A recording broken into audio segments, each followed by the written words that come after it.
Hi, I'm Cindy. I'm here to talk a little bit about motivation, fear, and purpose. Most of us, at some point in our lives, start to question what we're doing and why. For a lot of us, the answer to our why is often fear. We're afraid of failure. We're afraid of loss. We're afraid of rejection. So we establish a career, start a family, maybe buy a house, all those normal adulthood achievements.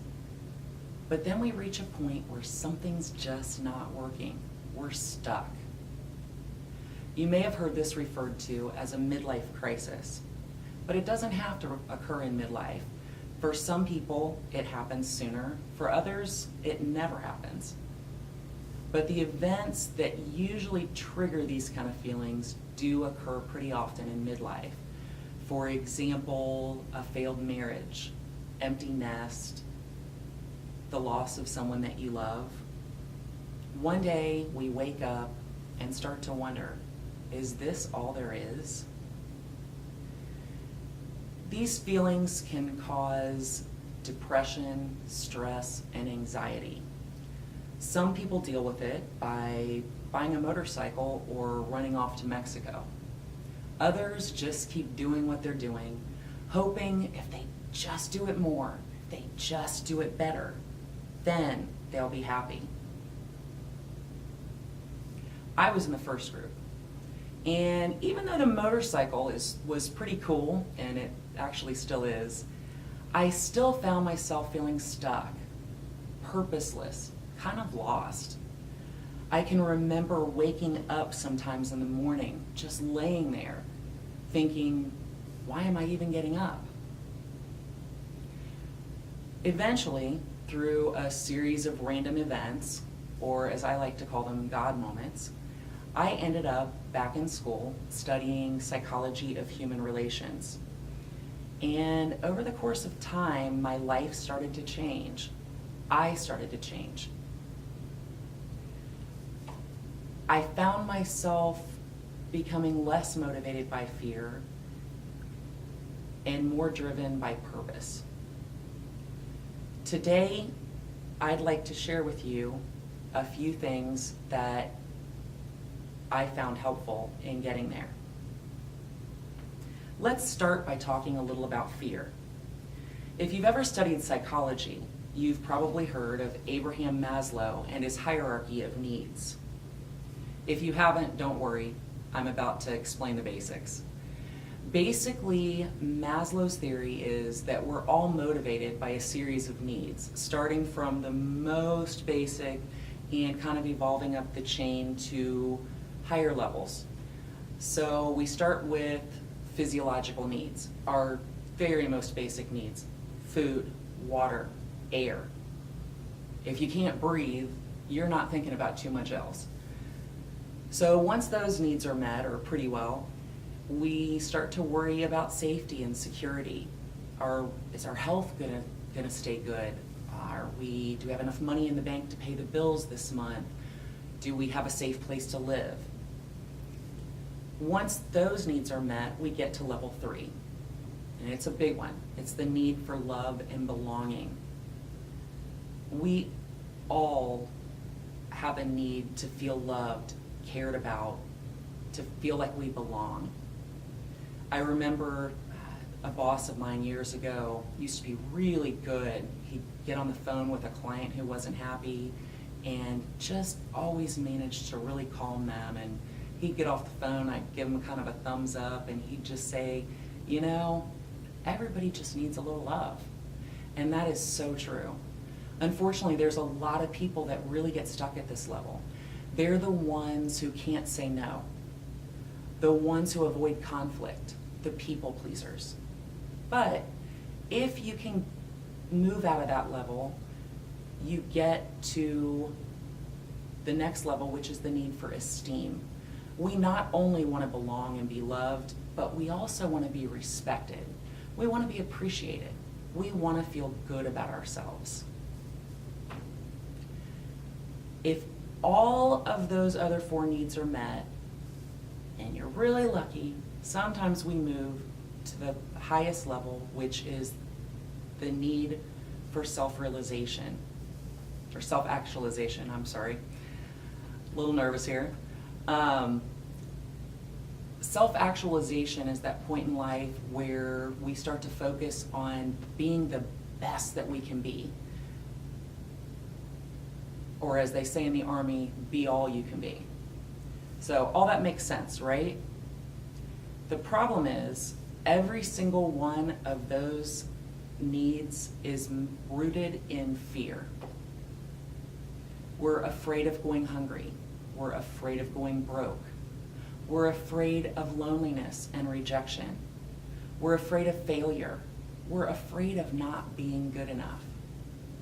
Later in life, Maslow realized that something was missing from this hierarchy and added a sixth level, and that is the need for self-transcendence.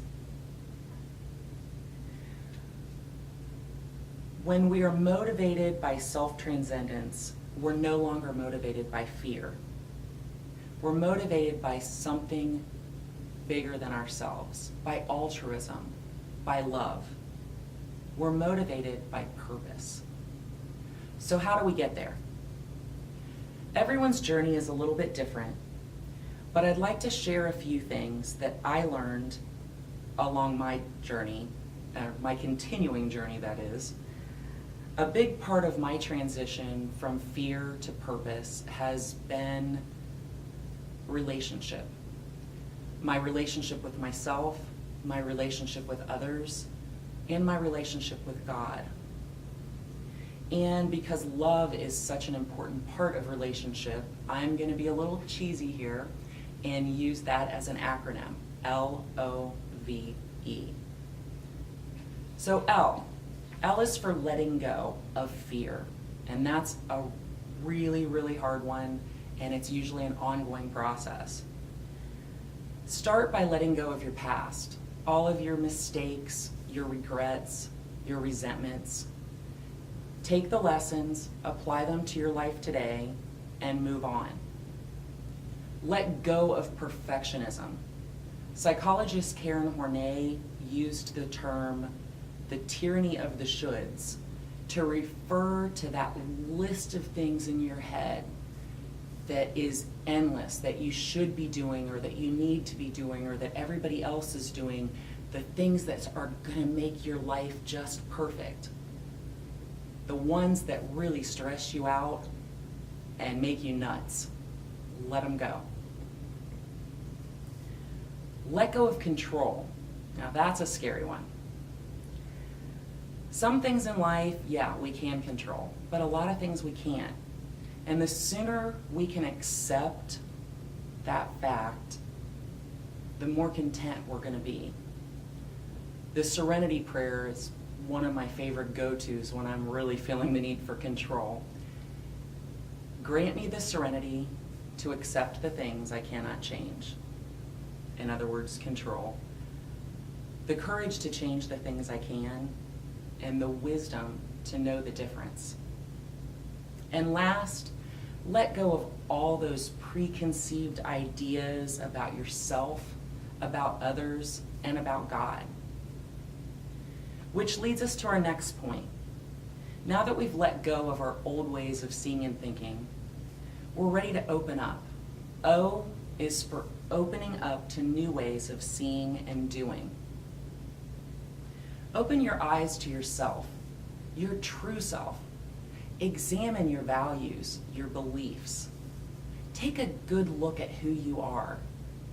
Not the lies and the stories that you've believed all these years, but who you really are. What are your weaknesses and struggles? And more importantly, what talents and gifts do you have to share with the world? Open up to others. Remember, we're letting go of fear here. Be who you are. Author and speaker Brené Brown stresses the importance of allowing ourselves to be vulnerable. She says, we cultivate love when we allow our most vulnerable and powerful selves to be seen and known. I spent a good part of my life trying to be who and what I thought I needed to be in order to be loved. But yet, very rarely did I feel unconditionally loved. And it was only recently that it hit me. How can I expect anyone to love me unconditionally if I never allow them to know the real me? Yes, it is scary to put yourself out there. What if they don't like me? The best answer I've ever heard to that is, then they're not your people. And if they're not your people, isn't it better to know sooner rather than later? And last, open up to God. Even if you aren't sure you believe in Him, open up to the possibility. A lot of us have had bad experiences with religion. And I recently read something by Father Richard Rohr. He talks about that. He says, religion is derived from the Latin word, and forgive me if I butcher the pronunciation here, religio, which means to reconnect.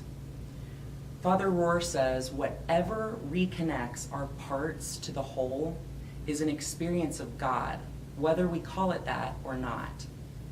So whatever you want to call it, take some time to open up and reconnect those parts. This relates to V, valuing connection. In order to authentically value what's outside, we first have to value what's inside. Now that you've opened up and examined yourself and know who you are, it's time to start valuing yourself. One thing that helps us to value ourselves is the ability to set boundaries. One of the many books that I've read since I went back to school is one called Boundaries by Henry Cloud and John Townsend. And one of the big takeaways for me was that if I can give myself permission to say no, then I have the freedom to say a genuine yes. Not a begrudging yes, not a guilty yes, not a yes that comes from obligation, but a genuine, heartfelt, loving yes. And once we value ourselves, we're more able to value others. Even when we don't agree, we can do it with respect. We can have empathy for others. We can show understanding. And we can start to listen. Really listen.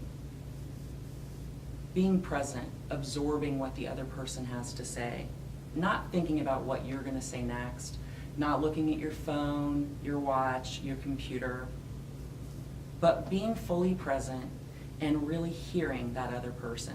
It's so important to all of us to feel heard and to feel understood.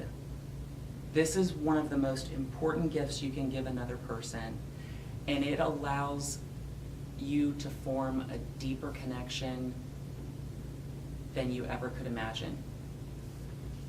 Finally, by valuing connection, we begin to embrace wholeness. E, embracing wholeness. We embrace our identities, our strengths, our flaws, our uniqueness. We embrace our higher selves. We begin using the gifts and talents that have been bestowed upon us for the good of others. We embrace our unity with others. We embrace opportunities to serve. We embrace love. What is love? You may have heard this before. Love is not something we feel. It's something we do. And to be a loving person means, to paraphrase 1 Corinthians 13, that we're patient with ourselves and others. We're kind. We appreciate. We encourage. We listen. We're humble, not full of ourselves, not pretentious. We treat everyone with respect. We set aside our selfishness, putting the needs of others ahead of our own. We forgive. We let go of negativity and hard feelings. We're honest, even when it's not in our best interest.